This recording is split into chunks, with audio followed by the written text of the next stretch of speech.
हमारे सामने कुछ ज्वलंत प्रश्न हैं। हमारे इलाज में ऐसा क्या दोष है जिसके कारण हम निर्धारित समय में बीमारियों का इलाज नहीं कर पाते हैं? क्या हम देखते हैं कि इलाज की प्रक्रिया को अपनाने के बाद हमारी बीमारी कभी आगे नहीं बढ़ेगी, या हम जो इलाज अपना रहे हैं उसके कारण हमें कोई अन्य दुष्प्रभाव नहीं होगा? शरीर केवल वस्तु नहीं है, इसके पीछे कुछ है जिसके कारण यह सक्रिय है।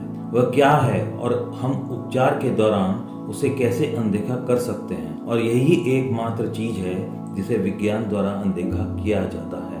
ऋग प्रक्रिया इसी ऊर्जा का उपयोग उपचार प्रक्रिया में करती है, जिसके कारण हम एक निश्चित समय के भीतर और बिना किसी दुष्प्रभाव के बीमारियों से छुटकारा पा लेते हैं। अब प्रश्न यह है कि हम उपचार प्रक्रिया में ऊर्जा का उपयोग क्यों करते हैं? सबसे पहले हमें यह स्वीकार करना होगा कि रोग की उत्पत्ति मन में ऊर्जा के रूप में होती है।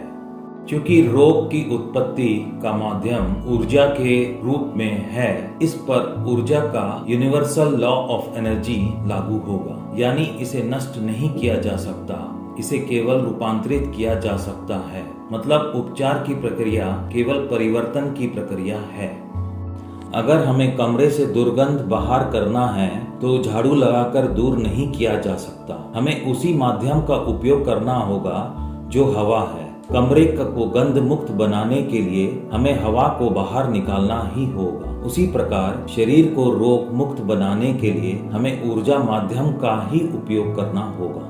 हमें ऋग ऊर्जा उपचार प्रक्रिया के लिए क्यों जाना चाहिए? यह एक प्राकृतिक प्रक्रिया है, इसलिए शरीर में इसका कोई साइड इफेक्ट नहीं होता है। क्योंकि रोग एक ऊर्जा है, इसलिए इसका कुछ मूल्य है। इसका मुकाबला करने के लिए हमें ऊर्जा के समान मूल्य की आवश्यकता होती है, जो शरीर के सभी बीमारियों से मुक्त करने का एकमात्र तरीका है। ऋग ऊर्जा समयबद्ध अवधि में बीमारियों को ठीक कर सकती है। इस प्रक्रिया से शरीर सभी आनुवंशिक विषाक्त पदार्थों से छुटकारा पा सकता है। अगर घड़े के नीचे आग है तो वह बिना किसी असफलता के गर्म हो जाएगी। इसी तरह अगर आपके शरीर में ऋग ऊर्जा है तो बिना असफलता के परिणाम आएंगे।